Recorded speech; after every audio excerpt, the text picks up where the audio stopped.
बच्चों नमस्कार। शिवाजी की पाठशाला में आपका स्वागत है।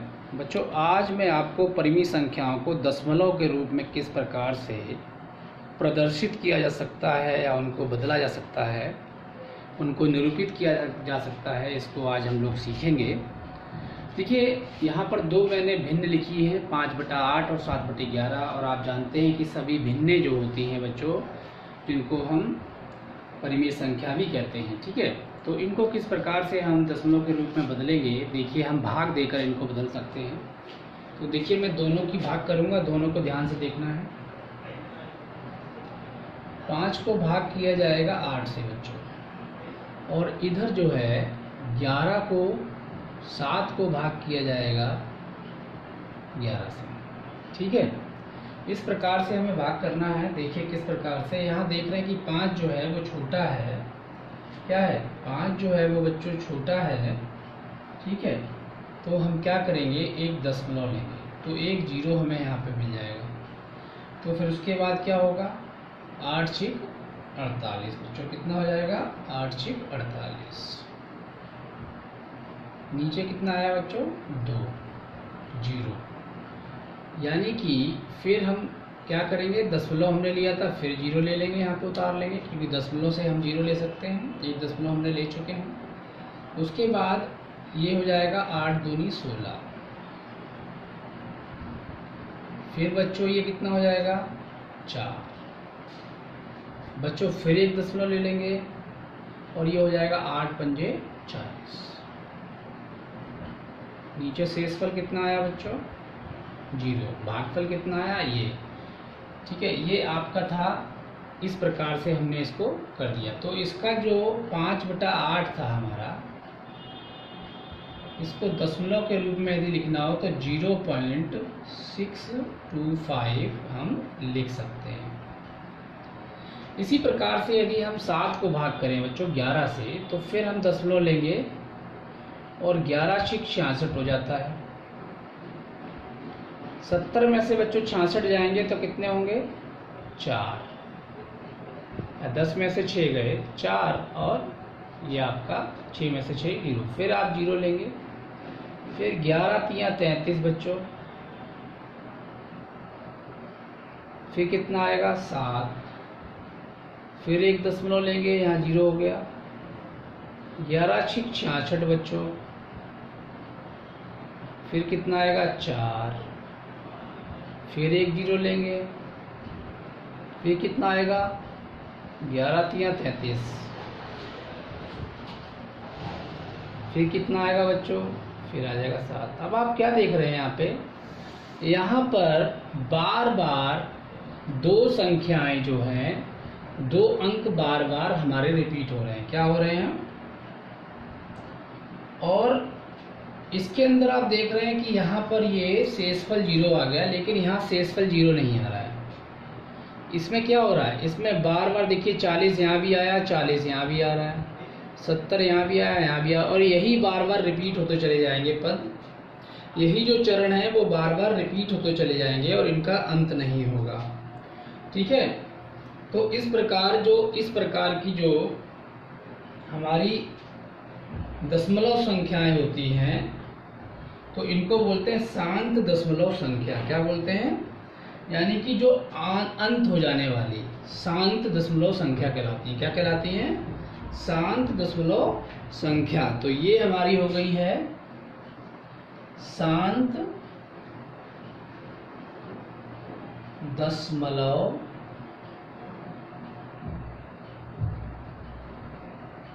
संख्या। थोड़ा जगह कम है बच्चों, थोड़ा सा समझ लेना। दशमलव, तो ये है शांत दशमलव संख्या। क्यों, क्योंकि ये समाप्त हो गई है। क्या हो गई है बच्चों, समाप्त हो गई। लेकिन 7 में 11 से भाग देने पर भाग की संक्रिया का अंत नहीं हो रहा है। क्यों इनका अंत नहीं हो रहा, तो यदि अंत नहीं होता है तो इस प्रकार की जो हमारी संख्याएं होती हैं उनको क्या कहते हैं, इस प्रकार की जो हमारी संख्याएं होती हैं इनको हम कहते हैं अशांत आवर्ती दशमलव संख्या। यानी कि 7/11 को दशमलव के रूप में हमने लिखा, तो ये हो जाएगा आपका ये तो इसको क्या बोला जाएगा? बहुत ही शांत, और ये है अशांत, क्योंकि इसका कोई अंत। तो अशांत आवर्ती, क्योंकि बार बार क्या हो रही है? रिपीट हो रही है बच्चों। एक मिनट दोबारा से लिख देता हूँ साफ साफ।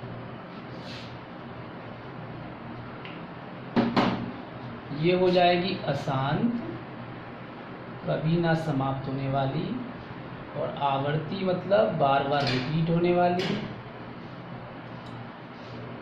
दशमलव संख्या। ठीक है बच्चों, तो हमने क्या कहा था? दशमलव संख्या के रूप में बदलना था परिमेय संख्या को। तो मैंने दो उदाहरण आपको दिए। एक उदाहरण में क्या हुआ कि पूरी तरीके से संख्या जो थी हमारी वो नीचे जो है वो डिवाइड हो गई, और नीचे शेषफल 0 आ गया, शून्य हो गया, और उसका अंत हो गया। यानी आगे ये प्रक्रिया जो भाग की थी वो नहीं करनी होगी। तो इस प्रकार जो है, जो हमारा दशमलव, ये वाली जो संख्या आई, इसको बोलेंगे शांत दशमलव संख्या, क्योंकि ये समाप्त हो गई। शांत हो गई मतलब समाप्त हो गई। लेकिन ये जो दशमलव आया, ये जो संख्या आई हमारी, ये समाप्त नहीं होगी। ये आगे यदि हम इसको भाग देते जाएं तो ये चलता चला जाएगा।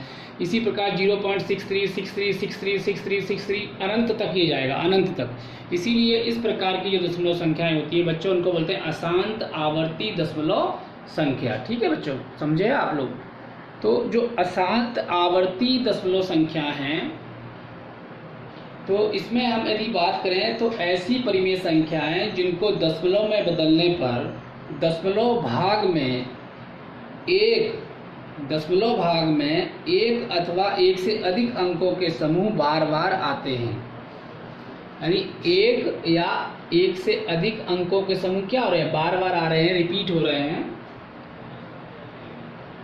और भाग की प्रक्रिया, यानी भाग की जो प्रक्रिया है वो कभी समाप्त नहीं होगी। मतलब ये भाग करते चले जाओ, अनंत तक जाएगा, कभी समाप्त नहीं होगी। अशांत आवर्ती दशमलव संख्याएं कहलाती हैं। अब इनको प्रदर्शित करने के लिए हम क्या करते हैं? अशांत आवर्ती दशमलव संख्या में बार बार आने वाले अंक के समूह को व्यक्त करने के लिए उनके ऊपर बच्चों हम रेखा लगा देते हैं, या प्रथम और अंतिम अंकों के ऊपर बिंदु लगा देते हैं। जैसे कि ये अशांत आवर्ती दशमलव संख्या, ये हम हर जगह लिखेंगे नहीं, क्योंकि इसके लिए हम संकेत का इस्तेमाल करेंगे। तो इसको हम किस प्रकार से लिख सकते हैं? इसको हम लिख सकते हैं 0.63 और 63, यानी कि हम इसके ऊपर क्या लगा सकते हैं? इस प्रकार से हम इसके ऊपर निशान लगा सकते हैं, जिससे क्या होगा कि ये पता लग जाएगा कि ये जो है अशांत, ये जो नंबर है ये बार बार क्या हो रहा है? रिपीट हो रहा है। क्या हो रहा है? ये नंबर आपका बार बार रिपीट हो रहा है। ठीक है, तो इस प्रकार से हम इस पे पूरे पे ना लगा के हम इस पे लगा देंगे। मतलब इसको हम इस तरह से लिख सकते हैं, जैसे इस तरीके से देखिए, 0.63 के ऊपर लगा देंगे। बस ऐसे क्यों लगा देंगे? देखिए 0.63 के ऊपर क्यों लगा देंगे हम, इसके पीछे कारण है, क्योंकि ये 63 जो है रिपीट हो रहा है। जो रिपीट होते हैं अंक, उन्हीं के ऊपर हमको ये आपको इस प्रकार से लगा देना है। तो इससे ये पता लग जाएगा हमें कि ये जो संख्या है इसमें ये वाले अंक बार बार रिपीट हो रहे हैं। या फिर हम दशमलव का भी इस्तेमाल कर सकते हैं, इसका दशमलव का भी इस्तेमाल कर सकते हैं। यदि हम चाहें ये ना लगा के हम पहले और आखिरी नंबर के ऊपर पॉइंट यानी बिंदु का भी इस्तेमाल कर सकते हैं, बिंदु लगा सकते हैं। तो देखिए मैं कुछ और तरीके बता रहा हूँ आपको किस प्रकार से हम इसको प्रदर्शित करते हैं अशांत आवर्ती दशमलव संख्याओं को, और मैं उदाहरण देके आपको बताता हूँ तो और आपको स्पष्ट हो जाएगा। देखिए शांत वाली तो एकदम ओके है, उन्हें तो कुछ करना ही नहीं है, क्योंकि शेषफल 0 आ जाएगा तब वो हो जाएंगी शांत दशमलव संख्याएं। लेकिन जो अशांत दशमलव संख्याएं हैं उसको थोड़ा सा आपको समझना है, मतलब जिसमें 0 दशमलव कभी भी शेषफल 0 नहीं आएगा। चलिए एक उदाहरण मैं आपको देता हूँ। जैसे कि मान लीजिए 1/3 को मैं यदि भाग दूँ तो ये बच्चों इस तरीके से आएगा 0.3333, इस तरीके से कभी अंत नहीं होगा।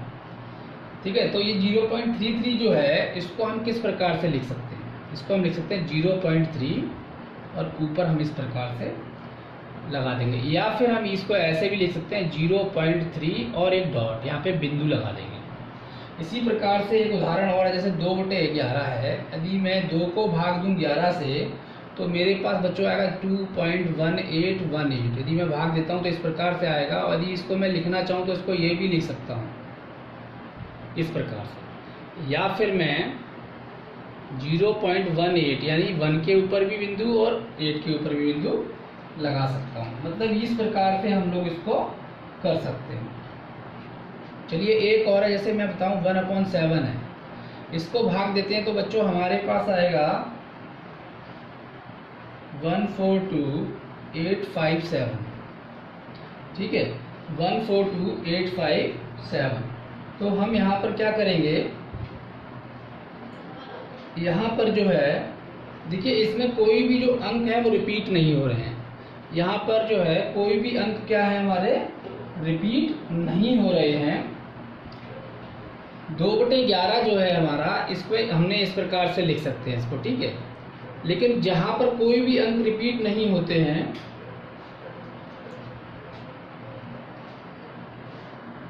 तो देखिए यहाँ पर क्या होगा 0.142857, ये पूरा का पूरा जो नंबर होगा बच्चों ये रिपीट होगा यहाँ। तो इसीलिए हम क्या करेंगे, इस पूरे के ऊपर ही ये निशान लगाएंगे पूरे को, क्योंकि पूरा ही रिपीट हो रहा है। इसके बाद ये पूरी संख्या रिपीट हो जाएगी आगे, ये ख़त्म नहीं हुई है, ऐसे है आगे चलती चली जाएगी। और या फिर इसको लिख सकते हैं हम क्या 0.142857। तो यहाँ पर डॉट लगा दो पहली पे और आखिरी पे, क्योंकि ये रिपीट होने वाले अंक हैं। और तो रिपीट होने वाले अंक के पहले अंक और आखिरी अंक पे हम ये बिंदु भी लगा के इसको प्रदर्शित कर सकते हैं। ठीक है बच्चों, इस प्रकार से हमें ये पूरा का पूरा जो एक्सरसाइज है इसमें वो करने को आपको मैं बताऊंगा किस प्रकार से की जाती है।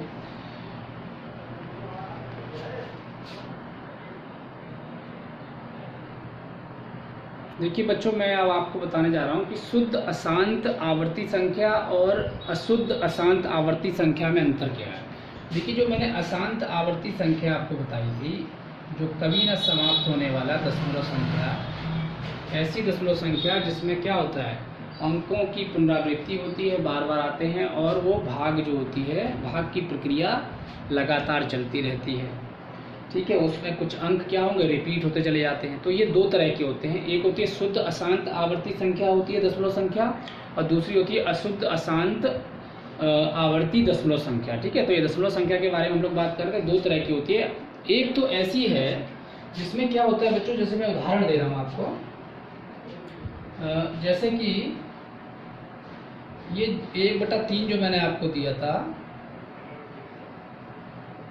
इसमें क्या होगा, ये होगा 0.3333। तो इसमें क्या हो रहा है, 3 रिपीट हो रही है। इसी तरह से मैंने एक एग्जांपल आपको दिया था 2/11 का, इसमें यदि हम भाग देते हैं तो इसमें 0.1818 इस तरीके से यहाँ पर रिपीट हो रहा है। यानी यहाँ पर क्या हो रहा है, इसको ऐसे भी हम लिख सकते हैं 0.3 इस तरीके से, और इसको 0.18 और ऊपर ये रेखा का निशान। ठीक है, इसी प्रकार से यदि हम और भी संख्याएं लें, आपका ये हो जाएगी 1/7। ठीक है, यदि हम इसको लें तो इसमें क्या होगा, 1/7 में इसके अंदर क्या होगा बच्चों, इसमें आपका आएगा 0.142857 या फिर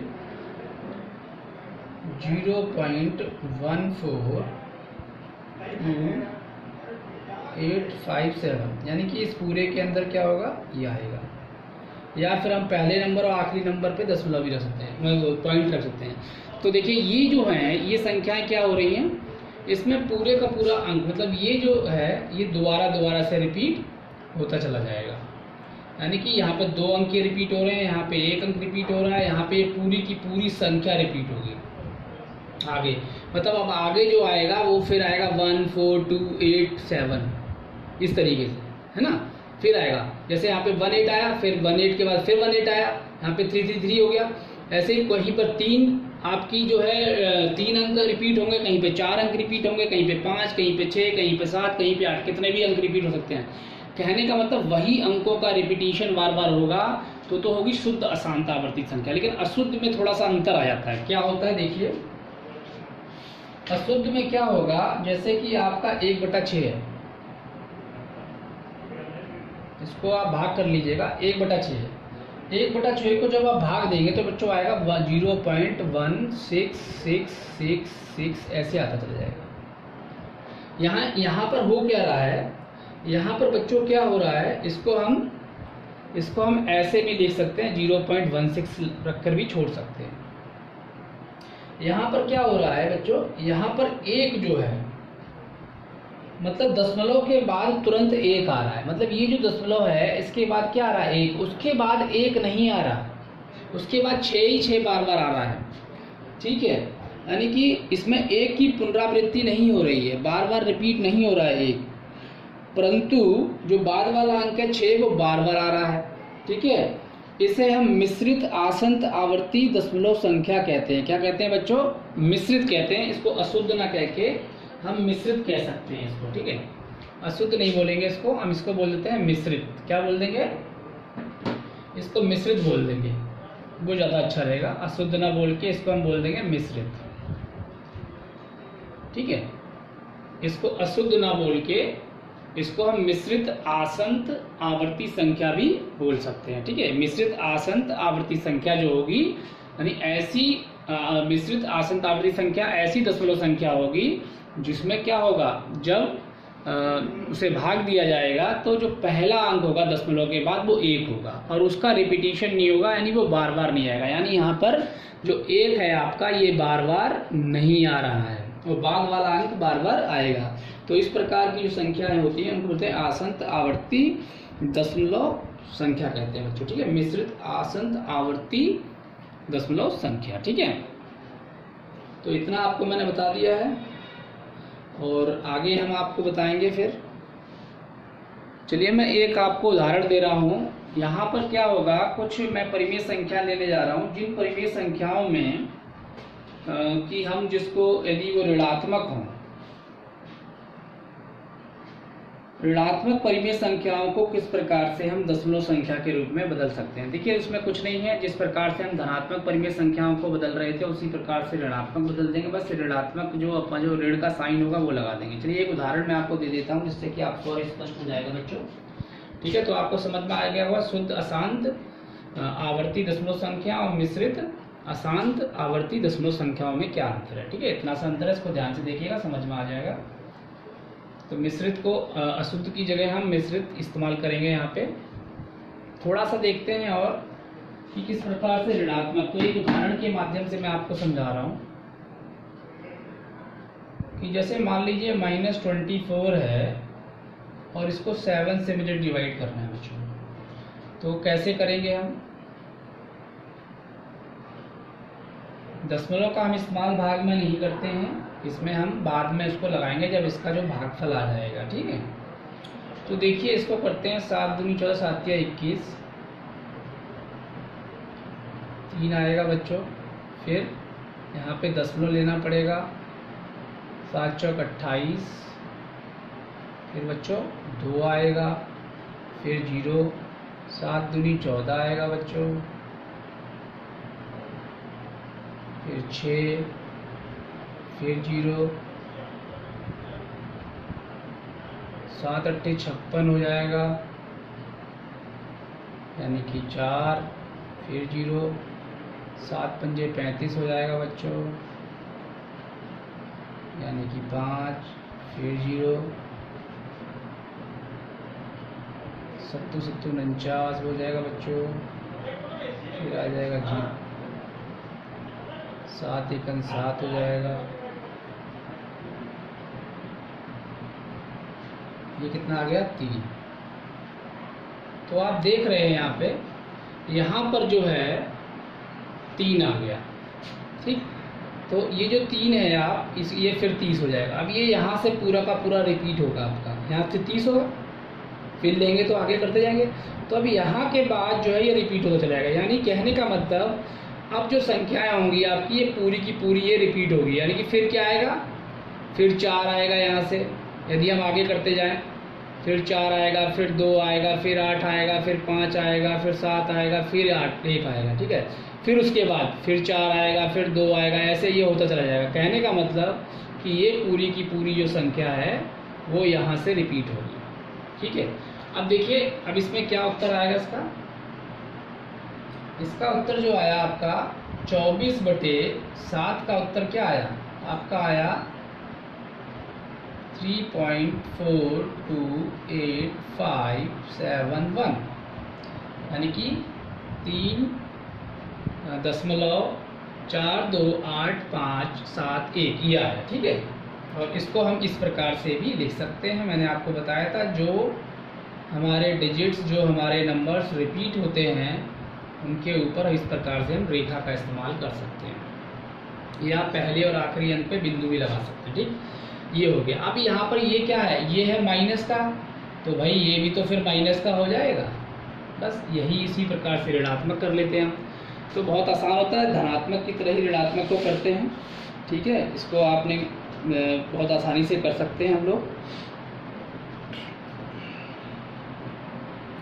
तो इस प्रकार से आपने देखा कि किस प्रकार से मैंने आज आपको समझाया कि परिमेय संख्याओं को दशमलव संख्या के रूप में किस प्रकार से हम निरूपित करते हैं।